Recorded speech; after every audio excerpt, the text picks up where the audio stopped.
ఇక్కడ ఏది అలవాటు అని మనం ఆలోచన చేస్తే దేవుడు అంటున్నాడు, నీవు బాగున్నప్పుడు నేను నీతో మాట్లాడాను, అని నువ్వేమంటున్నావు అంటే నేను వినను అని అంటున్నావు.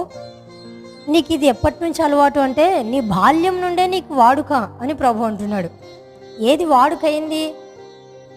అక్కడున్న మాటలు ఏమని చెబుతున్నాయంటే, నా మాట వినకపోతే నీకు బాల్యం నుండి అలవాటు అని అంటున్నాడు ప్రభు. అంటే చాలాసార్లు ఈ లిస్ట్ ఎక్కువకు మనం కూడా చేరి వస్తాం.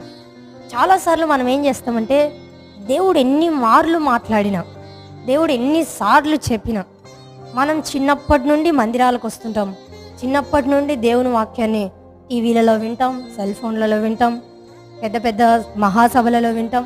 అయినా అక్కడి వరకే పరిమితమై ఆ తర్వాత జీవితంలోనికి వాక్యానికి అన్వయించుకోకుండానే వింటుంటాం.